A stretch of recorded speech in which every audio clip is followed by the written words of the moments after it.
வேத ஆராய்ச்சி நேயர்களை இயேசு கிறிஸ்துவின் இன்ப நாமத்திலே வாழ்த்துகிறோம்.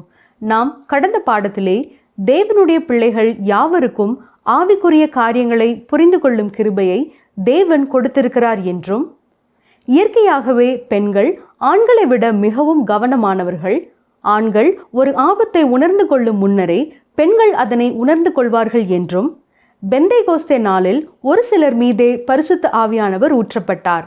ஆனால் 1000 வருட அரசாட்சியில் மாம்சமான எல்லார் மீதும் ஆவியானவர் ஊற்றப்படுவார் என்றும், நாம் தேவனிடத்திலே நம்முடைய பிரச்சனைகளை விட்டுவிட வேண்டும். அதற்காக அவர் என்ன செய்ய வேண்டுமோ அதை அவர் செய்வார். தேவன் தம்முடைய ஜனங்களுக்காக பழிவாங்குகிறவர். எனவே நாம் பழிவாங்க கூடாது என்றும், உலகத்திலே சமாதானத்தை கொண்டு வர வேண்டும் என்று தலைவர்கள் முயற்சிப்பது தோல்வியை கொண்டு வருகிறது என்றும், தூரத்தில் உள்ளவர்கள் என்ற வார்த்தை புறஜாதியாரையும் சமீபத்தில் உள்ளவர்கள் என்பது இஸ்ரவேலரையும் குறிக்கிறது என்றும் கற்றுக்கொண்டோம். இன்று நாம் 34ஆம் அதிகாரம் மற்றும் 35ஆம் அதிகாரங்களை கற்றுக்கொள்வோம். இந்த பாடத்திலே நியாய தீர்ப்பை குறித்த கருத்து என்ன? கர்த்தர் எதற்காக பட்டயத்தை எடுக்கிறார்? வரப்போகிற நியாய தீர்ப்புக்கு நாம் எப்படி தப்ப முடியும் என்பதை கற்றுக்கொள்ள வாருங்கள் செய்தி பகுதிக்குள் கடந்து செல்வோம். பிரியமானவர்களே, இன்று நாம் ஏசாயா தீர்க்கதரிசியின் புத்தகம் 34, 35ஆம் அதிகாரங்களை சிந்திக்க இருக்கிறோம். 34ஆம் அதிகாரத்தை முதலாவது நாம் பார்ப்போம். இந்த அதிகாரம் அர்மகதான் யுத்தத்தை பற்றி சொல்கிறது. உலக நாடுகளுக்கு இடையே ஏற்பட போகும் யுத்தம் அது. இந்த அதிகாரம் ஏசாயா தீர்க்க தரிசனத்திலே ஒரு பகுதியை நிறைவுக்கு கொண்டு வருகிறது. அதாவது, தேவனுடைய ராஜ்யம் பூமியிலே ஸ்தாபிக்க நடைபெறும் நிகழ்ச்சிகளின் முடிவு பகுதியாக இந்த அதிகாரம் காணப்படுகிறது. நியாய தீர்ப்பே இந்த பகுதியின் முக்கிய கருத்தாகும். இந்த வேத பகுதியிலே 6 ஐயோக்களையும் பார்த்தோம். இதிலே ஏசாயா அவர் வாழ்ந்த சூழலை குறித்து பேச துவங்கி, பின்னர் அதனைத் தொடர்ந்து எதிர்காலத்திலே உள்ள நியாய தீர்ப்பை குறித்தும் அவர் சொல்ல கேட்கிறோம். இதை இயேசு கிறிஸ்து மகா உபத்திரவத்தின் காலம் என்றும் அழைக்கிறார். இதனை அடுத்து நாம் இயேசுவின் வருகையை குறித்து பார்த்தோம். இருந்த போதிலும் இன்றைய நாட்களிலே நாம் ராஜாவை அல்ல, இரட்சகரை எதிர்பார்த்திருக்கிறோம். தீத்து 2ஆம் அதிகாரம் 13ஆம் வசனம் இப்படி சொல்லுகிறது. கவனியுங்கள். நாம் நம்பியிருக்கிற ஆனந்த பாக்கியத்துக்கும் மகா தேவனும் நமது இரட்சகருமாகிய இயேசு கிறிஸ்துவனுடைய மகிமையின் பிரசன்னமாகுதலுக்கும் எதிர்பார்த்து கொண்டிருக்கும்படி நமக்கு போதிக்கிறது. அவர் சபையை உலகத்திலிருந்து எடுத்த பின்னர்தான் மீதி இருந்தவர்கள் பயங்கர மகா உபத்திரவ காலத்திற்குள்ளாக கடந்து போவார்கள். இந்த மகா உபத்திரவ காலம் அர்மகதான் என்ற யுத்தத்தோடு நிறைவுறும். இந்த அதிகாரம் உலக தத்துவத்திற்கு எதிரான ஒன்றாகும். ஏனென்றால் மனிதன் தன்னுடைய சொந்த முயற்சியினாலே இந்த உலகத்தை முன்னேற்றமடைய செய்ய வேண்டும் என்று எதிர்பார்க்கிறான். அவன் 1000 வருட அரசாட்சியை இந்த உலகத்திலே கொண்டு வர முயற்சி செய்கிறான். அவன் இதற்கு வேறு பெயர்களை வைத்திருக்கிறான். ஆனால் அவனுடைய எண்ணம் இதுதான். 1000 வருட அரசாட்சியை போன்ற சமாதானம், சந்தோஷம் நிறைந்த ஒரு உலகை உருவாக்க அவன் செயல்படுகிறான், பிரயாசப்படுகிறான். அவன் தன்னைத்தானே உயர்த்தி கொள்ள முடியும் என்று நம்புகிறான். அவன் பரிணாம வளர்ச்சி என்ற தத்துவத்தை பிடித்துக் கொண்டு நாளுக்கு நாள் முன்னேற்றம் தானாக ஏற்படும் என்றும் நம்புகிறான். எப்பொழுதுமே உயர்வுதான் வரும் என்ற நேர்மறையான எண்ணத்தோடு வாழ்கிறான். ஒவ்வொரு நாளும் ஒவ்வொரு வழியிலே நான் மேலும் மேலும் சிறப்பு அடைவேன் என்பதே அவர்களின் உள்ளான எண்ணமாயிருக்கிறது. பிரியமானவர்களே, தன்னுடைய வாழ்வெனும் துணியிலே மனிதன் நெய்துவிட்ட தத்துவம்தான் இது. மனிதன் ஒரு சிறந்த வளமான வாழ்க்கைக்கு நேராக நாம் நகர்ந்து சென்று கொண்டிருக்கிறோம் என்று நினைத்துக் கொண்டிருக்கிறான். தேவனுடைய வார்த்தையும் ஒரு அருமையான எதிர்காலத்தை பூமிக்கு வாக்கு பண்ணியிருக்கிறது. ஆனால் இது மனித முயற்சியினாலே உண்டாகப் போகிற ஒரு காரியம் அல்ல. தேவனுக்கு வெளியிலே இருந்து மனிதன் உருவாக்கிய எல்லாமே தேவனுடைய பயங்கரமான நியாய தீர்ப்புக்கு உள்ளாகும். மனிதனுடைய எல்லா கிரியைகளும் தேவனுக்கு விரோதமாயிருக்கிறது. அது மட்டுமல்ல, இவை எல்லாமே உறுதியான யுத்தத்திற்குள்ளே வரும். அதுவே அர்மகதான் யுத்தம். மனிதனுடைய பாவம் எல்லாம் இறுதியிலே பாவ மனுஷனுடைய தலையின் மேலேயே குவிக்கப்படும். அவன் இதனை தலைமை தாங்கி தனக்கென்று ஒரு ராஜ்யத்தை ஸ்தாபிக்க முயற்சிப்பான். அதுவே மகா உபத்திரவ காலம். இயேசு கிறிஸ்து பூமிக்கு வந்து ராஜ்யத்தை ஏற்படுத்தும் பொழுது அந்த உபத்திரவ காலம் நிறைவு பெறும். இந்த அதிகாரம் முழுவதும் எதிர்காலத்தை பற்றி சொல்லுகிறது. இதிலே அசீரியர்களை காணவில்லை. ஒரு வேத வல்லுநர் இவ்வாறு கூறுகிறார், கவனிங்கள், நாம் வரலாற்றினால் சுமந்து வரப்பட்டு இறுதி காலத்திற்குள்ளாக தள்ளப்படுகிறோம் என்றே உணர்கிறோம் என்று சொல்லுகிறார். அதேபோல இந்த ஏசாயா தீர்க்க தரிசன புத்தகங்களின் அதிகாரங்களும் தீர்க்கதரிசியை மேலான படிக்கு அழைத்து சென்று 40ஆம் அதிகாரத்திலே இறுதி காலத்திற்குள்ளாக பறந்து செல்ல செய்கிறது. அசீரியாவின் வீழ்ச்சிக்கு பின்னர் மீண்டும் அந்தகாரம் சூழ்ந்து வந்த பொழுது தீர்க்கதரிசி தன்னுடைய காலத்தினை உடைத்தெறிந்துவிட்டு எல்லாவற்றிற்கும் முடிவான ஒரு நிலையை பற்றி சொல்ல ஆரம்பிக்கிறார். கவனியங்கள், வாசிக்கிறேன். ஏசாயா 34ஆம் அதிகாரம் 1ஆம் வசனம். ஜாதிகளே, கேட்கிறதற்கு கிட்டி வாருங்கள், ஜனங்களே கவனியுங்கள். பூமியும் அதன் நிறைவும் பூச்சக்கரமும் அதில் உற்பத்தியான யாவும் கேட்கக் கடவது. ஏசாயா 1ஆம் அதிகாரம் 2ஆம் வசனத்தை பார்ப்போம் என்றால், அங்கே இஸ்ரவேல் மக்கள் மீதான நியாய தீர்ப்பிற்கு சாட்சியாக தேவன் வானத்தையும் பூமியையும் அழைக்கிறதை பார்க்கலாம். தேசங்கள் மீதான இறுதி நியாய தீர்ப்பிற்கு பூமியில் உள்ள தேசங்களையே தேவன் சாட்சியாக அழைக்கிறார். ஏசாயா 34ஆம் அதிகாரம் 2ஆம் வசனத்துக்கு வாருங்கள். சகல ஜாதிகளின் மேலும் கர்த்தருடைய கடுங்கோபமும் அவைகளுடைய சகல சேனைகளின் மேலும் அவருடைய உக்கிரமும் மூழ்கிறது. அவர்களை சங்காரத்துக்கு நியமித்து கொலைக்கு ஒப்புக் கொடுக்கிறார். இந்த நியாய தீர்ப்பை பற்றி சொல்வதற்கு கர்த்தர் பயன்படுத்தும் வார்த்தைகளை பார்த்தீர்களா? கடுங்கோபம், உக்கிரம், சங்காரம், கொலை. மிகவும் பயங்கரமான வார்த்தைகள் இல்லையா? அது இந்த நியாய தீர்ப்பின் கடுமையை விளக்குகிறதற்காக இவ்வாறு பயன்படுத்தப்பட்டிருக்கிறது. இந்த நியாய தீர்ப்பு முழு உலகத்திற்கும் உரியது. அதே வேளையிலே மிகவும் கடுமையானது. இதை நாம் எப்பொழுதும் மனதிலே வைத்துக் கொள்ள வேண்டும். எரேமியா தீர்க்கதரிசியின் புத்தகம் 30ஆம் அதிகாரம் 7ஆம் வசனத்திலே பார்க்கிறது போல, அது யாக்கோபுக்கு இக்கட்டு காலம் மட்டுமல்ல, பூமிக்கு மிகவும் வேதனையான காலம். நமது இயேசு கிறிஸ்து இதை உபத்திரவ காலம் என்றும், உலக வரலாற்றிலே இதற்கு இணையான நிகழ்ச்சி ஒன்றும் இருப்பதுமில்லை என்றும் கூறுகிறார். வெளிப்படுத்தின விசேஷ புத்தகத்திலே கூறப்படும் முத்திரை, எக்காளம், கலசம் போன்றவைகள் இதை உறுதிப்படுத்துகின்றன. நீங்கள் விசுவாசித்தாலும் விசுவாசிக்காவிட்டாலும் இந்த உலகம் தேவனுடைய நியாய தீர்ப்புக்கு நேராக சென்று கொண்டிருக்கிறது. பாவியான மனுஷனுக்கு இந்த உலகத்திலே நல்ல நாள் வரப்போவதில்லை. நியாய தீர்ப்பே வரும். நம்முடைய நாகரீகங்களை பார்ப்போம் என்றால், இன்னும் நாம் பார்க்கின்ற எல்லாமே நம்முடைய சர்வ வல்லவருடைய நியாய தீர்ப்புக்குள்ளேயே கடந்து செல்கிறது. ஏசாயா 34ஆம் அதிகாரம் 3ஆம் வசனத்திற்கு வாருங்கள். அவர்களிலே கொலை செய்யப்பட்டவர்கள் வெளியே எரியுண்டு கிடப்பார்கள். அவர்களுடைய பிரேதங்கள் நாற்றமெடுக்கும். அவர்களுடைய இரத்தத்தினாலே மலைகளும் கரைந்து போம். வேதத்திலே இது மிகவும் பயங்கரமான வெறுப்பூட்டுகின்ற பகுதியாக நமக்கு காணப்படலாம். இதைவிட மோசமான ஒன்றை நாம் கற்பனை செய்து கூட பார்க்க முடியாது. இயேசு கிறிஸ்து இந்த உலகத்திலே இருந்த பொழுது கூறிய வார்த்தைகளும் இதை உறுதிப்படுத்துகிறதாயிருக்கிறது இல்லையா? வெளிப்படுத்தின விசேஷம் பூமி மீது வருகிற நியாய தீர்ப்பை குறித்து திட்டவட்டமாய் காரியங்களை கூறுகிறது.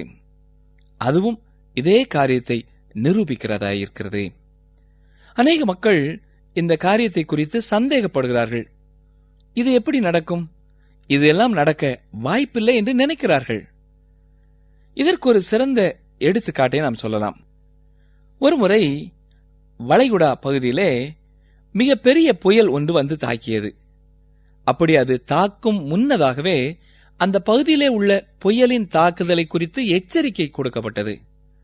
இந்த எச்சரிப்பை எல்லாம் கேட்ட பிறகும் மக்கள் இந்த தாக்குதல் ஒன்றும் பெரிதாக இருக்காது என்று கூறிக்கொண்டே அமைதியாக இருந்து விட்டார்கள். ஆனால் திடீரென்று மிக பெரிய புயல் வீசியது. எல்லாரும் அந்த பகுதியிலே மரித்து போனார்கள். அதிகமான காட்டு பகுதிகளும் அழிக்கப்பட்டு விட்டது. பல ஆண்டுகளான பிறகும் அந்த பகுதியிலே மக்களே குடியேறவில்லை. ஆம் அருமையானவர்களே, அவர்கள் அந்த புயல் எச்சரிக்கையை குறித்து அசட்டை செய்தார்கள். எனவே அவர்கள் எல்லாரும் மரித்து போனார்கள். இதே போலத்தான் உலக மக்கள், ஏன் கர்த்தருடைய பிள்ளைகளும் கூட தேவனுடைய நியாய தீர்ப்பை குறித்து இன்று அசட்டை பண்ணி கொண்டிருக்கிறார்கள். அப்படி ஒன்றும் வரப்போகிறதில்லை என்று சொல்லுகிறார்கள். ஆனால் கர்த்தர் சொன்னது போல நியாய தீர்ப்பு வரும் என்றால் அது நிச்சயமாக வரும். அதிலே எந்த மாற்றமும் இருக்கப் போவதில்லை. ஆனால் நானும் நீங்களும் இந்த நியாய தீர்ப்புக்கு ஆயத்தமா இருக்கிறோமா என்பதுதான் கேள்வி. அவருக்கு பிரியமானது ஒரு வாழ்க்கை வாழ்கிறோமா? அவரை நம்முடைய வாழ்க்கையிலே சொந்த இரட்சகராக ஏற்றுக்கொண்டிருக்கிறோமா? அனுதினமும் அவரோடு நமக்கு ஒரு நல்ல உறவு உண்டா? அவருடைய வார்த்தை மூலமாய் அன்றென்று அவர் பேசும் காரியங்களை குறித்து நாம் அக்கறை எடுத்து அவருக்கு கீழ்ப்படிந்து அவருடைய சந்தோஷத்தை நிறைவாக்குகிறோமா என்பதுதான் கேள்வி. தொடர்ந்து பாருங்கள், ஏசாயா 34 அதிகாரம் 4 வசனம். வானத்தின் சர்வ சேனையும் கரைந்து வானங்கள் புஸ்தக சுருளைப் போல் சுருட்டப்பட்டு அவைகளின் சர்வ சேனையும் திராட்சைச் செடியின் இலைகள் உதிர்கிறது போலவும் அத்திமரத்தின் காய்கள் உதிர்கிறது போலவும் உதிர்ந்து விழும். உதிர்ந்து விழும் இலையை நீங்கள் மீண்டும் அதே மரக்கிளையிலே ஒட்ட வைக்க முயற்சித்திருப்பீர்கள் என்றால் தோல்வியையே தழுவுவீர்கள் என்பதை நீங்கள் அறிந்திருப்பீர்கள். இது எப்படி உறுதியானதோ அதே போலத்தான் அவருடைய நியாய தீர்ப்பும் வருவது உறுதி. அதை வரவிடாதபடி தடுக்க உங்களாலும் முடியாது, யாராலும் முடியாது. ஆனால் உங்களால் ஒன்றை செய்ய முடியும். இதிலிருந்து உங்களை காப்பாற்றிக் கொள்ள முடியும். அதற்கு இயேசு கிறிஸ்துவே புகலிடமாக இருக்கிறார். பூமியிலே வீசும் காற்றுக்கு அவர் ஒதுக்காகவும் பெருவெள்ளத்துக்கு புகலிடமாகவும் இருக்கிறார். தேவனுடைய வார்த்தைக்கு கீழ்ப்படியுங்கள். அப்பொழுது நியாய தீர்ப்பு நின்று நீங்கள் தப்புவிக்கப்பட்டு உண்மையான சந்தோஷத்தையும் சமாதானத்தையும் அனுபவிப்பீர்கள். தொடர்ந்து பாருங்கள், ஏசாயா 34 அதிகாரம் 5 வசனம். வானங்களில் என் பட்டயம் வெறி கொண்டது. இதோ ஏதோமின் மேலும் நான் சங்காரத்துக்கு நியமித்த ஜனத்தின் மேலும் அது நியாயம் செய்ய இறங்கும். வானங்களிலே என் பட்டயம் வெறி கொண்டது என்று வாசிக்கிறோம். அருமையான சகோதரனை, சகோதரியே, நாம் பட்டயத்தை எடுத்தோமானால் மக்களை பழிவாங்குவதற்காக எடுப்போம், இல்லையா? ஆனால் கர்த்தர் பட்டயத்தை எடுத்தால் நியாயத்திற்காகவும் நீதிக்காகவும் எடுப்பார் என்று வேதம் சொல்கிறது. அவர் எடுக்கும் அந்த பட்டயத்தினாலே அவர் பூமியை நியாயம் தீர்க்கப் போகிறார். இந்த வசனத்திலே ஏதோம் என்று சொல்லப்படுவது ஏசாவை குறிக்கிறது. ஏசா மாம்சத்தை அர்த்தப்படுத்துகிறது. தேவனுக்கும் அவருடைய ஜனங்களுக்கும் எதிராக கலகம் பண்ணுகிற எல்லாரையும் ஏசா குறிக்கிறவனாயிருக்கிறான். ரோமர் 9 அதிகாரம் 13 வசனத்திலே என்ன சொல்லப்பட்டிருக்கிறது? யாக்கோபை சிநேகித்து ஏசாவை வெறுத்தேன் என்று சொல்லப்பட்டிருக்கிறது. தேவன் ஏதோமை நியாயம் தீர்க்கப் போகிறார். ஏனென்றால் அவர்கள் தேவனுக்கு எதிரானவர்கள். அவருடைய ஜனத்திற்கு, அவருடைய வார்த்தைகளுக்கு, நியாயமான காரியங்களுக்கு அவர்கள் எதிரானவர்களாயிருக்கிறார்கள். தொடர்ந்து ஏசாயா 34 அதிகாரம் 8 வசனத்தை பாருங்கள். அது கர்த்தர் பழிவாங்கும் நாள், சீயோனுடைய வழக்கு நிமித்தம் பதிலளிக்கும் வருஷம். கர்த்தர் பழிவாங்கும் நாளாம். நாம் இதை குறித்து ஏசாயா 63 அதிகாரத்திலேயும் 1 முதல் 6 வரையுள்ள வசனங்களிலே பார்க்க போகிறோம். நாம் இந்த நாளை வரவிடாதபடி தடுக்க ஒன்றுமே செய்ய முடியாது. இவ்வாறு நீர் வீழ்ச்சியிலே தண்ணீர் விழுவதை நம்மால் தடுத்து நிறுத்த முடியாதோ, அதே போல கர்த்தருடைய நாளும் நம்மீது வருவதை யாரும் தடுக்கவே முடியாது. இந்த பூமியில் உள்ளவைகளெல்லாம் சரி செய்யப்பட வேண்டும் என்று கர்த்தர் சொல்கிறார். அவ்வாறு செய்ய வேண்டுமானால் தீமையையும் தேவனுக்கு எதிரான மனிதர்களையும் அவர் கீழ்ப்படுத்த வேண்டும். அநேகர் இன்று தேவனுக்கு கீழ்ப்படுகிறதில்லை. ஆனால் இது கர்த்தருடைய உலகம். இங்கே அவர்கள் எங்கே செல்ல முடியும்?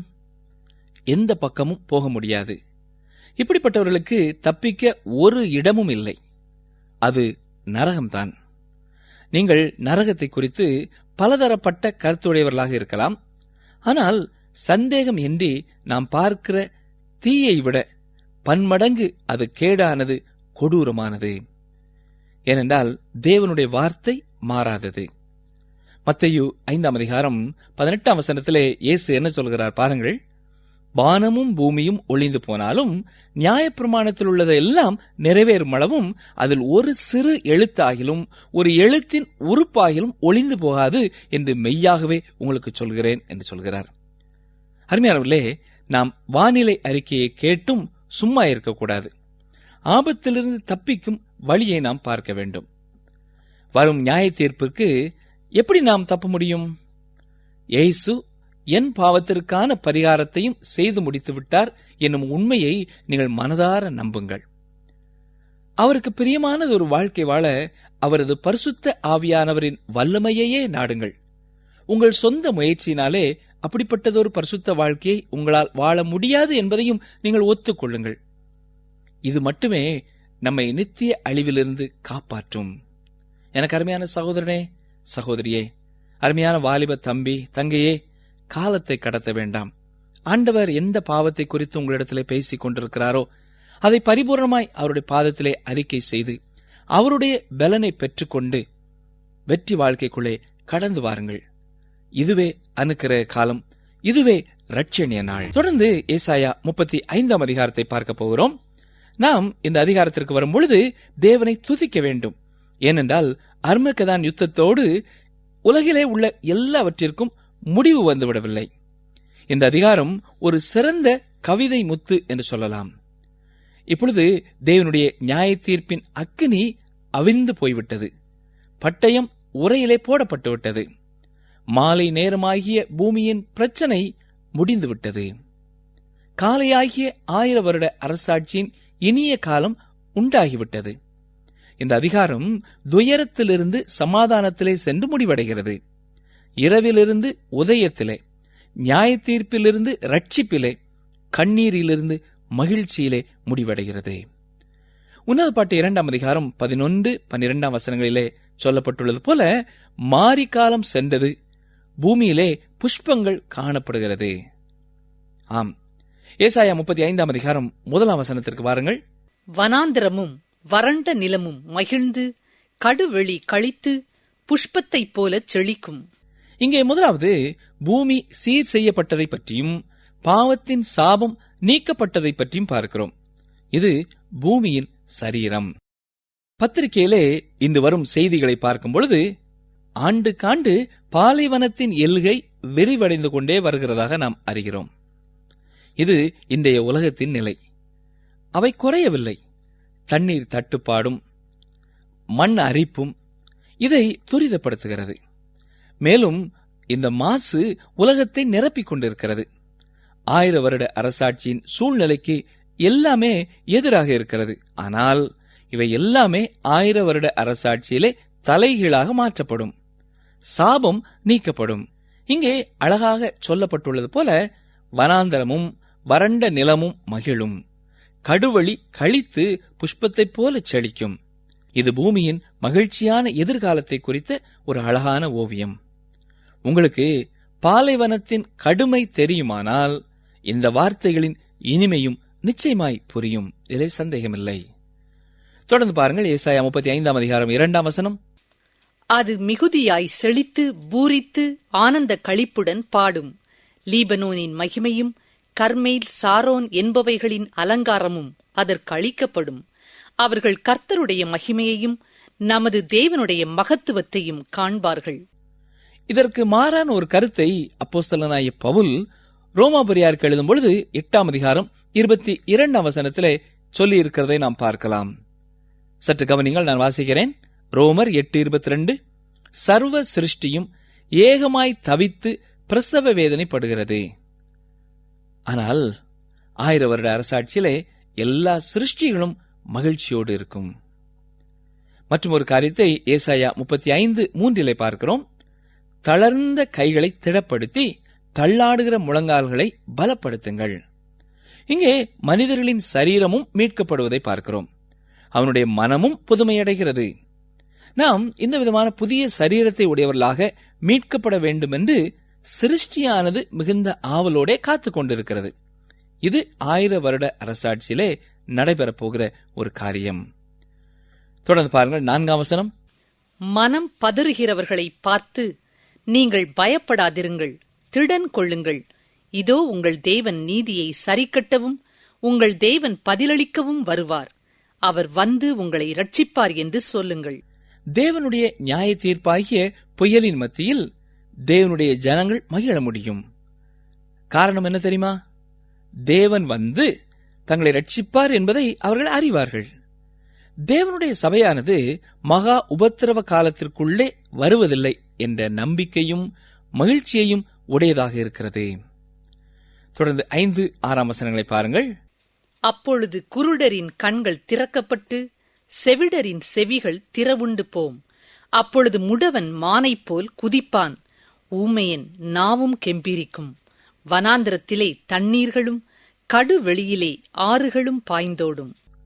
நோய்கள் மற்றும் வேதனைகள், துயரங்கள் எல்லாமே மனிதனுடைய பாவத்தினாலே உலகத்திலே உண்டானவை. இது 1000 வருட அரசாட்சியிலே நீக்கப்படும். எத்தனை அருமையான சந்தோஷமான ஒரு செய்தி இல்லையா? ஏசாயா 35 அதிகாரம் 7 முதல் 9 வசனங்களை பாருங்கள். வெட்டாந்தரை தண்ணீர் தடாகமும் வறண்ட நிலம் நீரூற்றுகளும் ஆகும். வலு சர்ப்பங்கள் தாபரித்து கிடந்த இடங்களிலே புல்லும் கொருக்கையும் நாணலும் உண்டாகும்.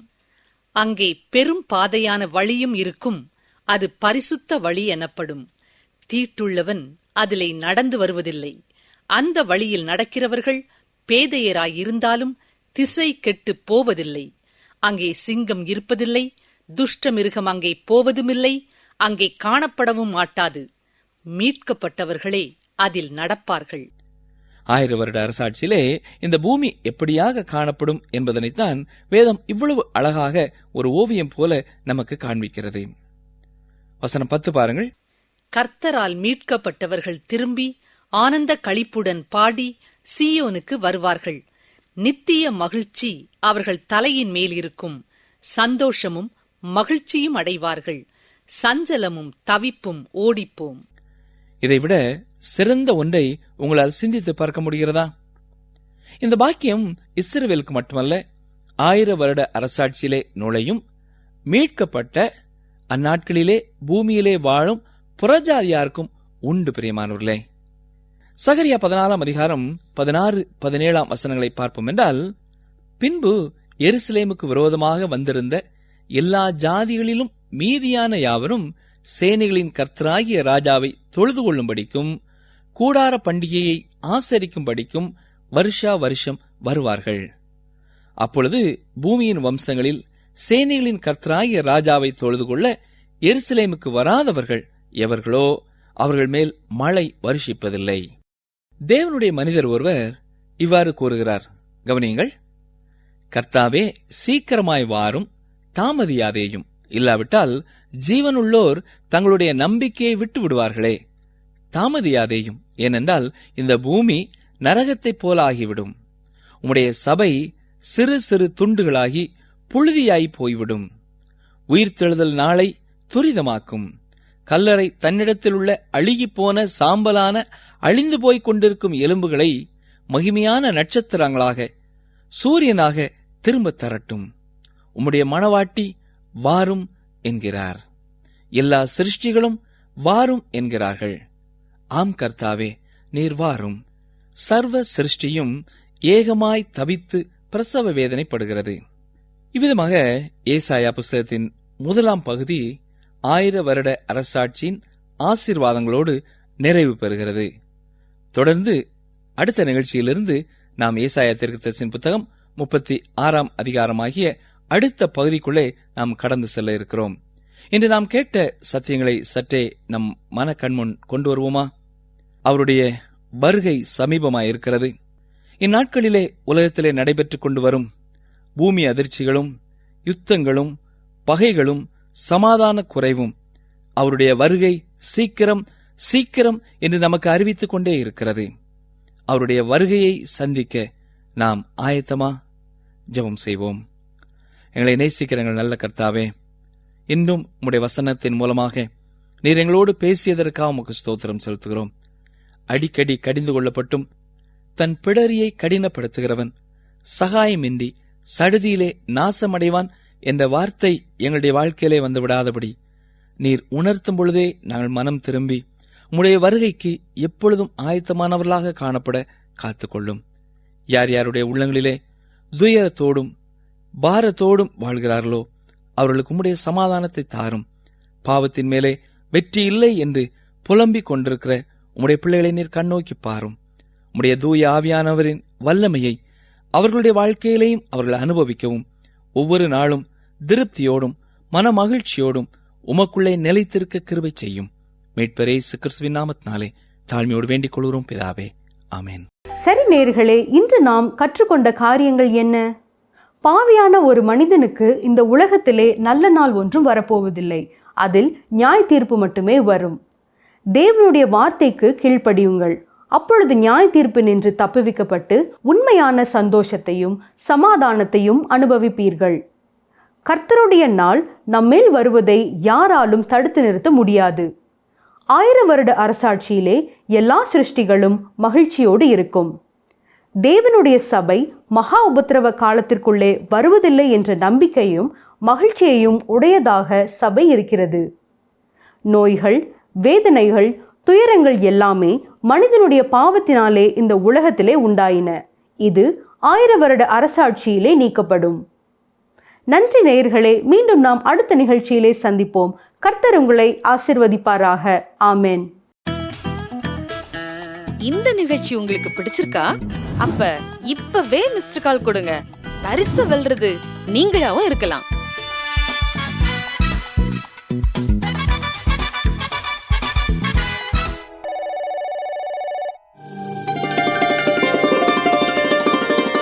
பூமிக்கு வானம் எவ்வளவு உயரமாயிருக்கிறதோ அவருக்கு பயப்படுகிறவர்கள் மேல் அவருடைய கிருபையும் அவ்வளவு பெரிதாயிருக்கிறது.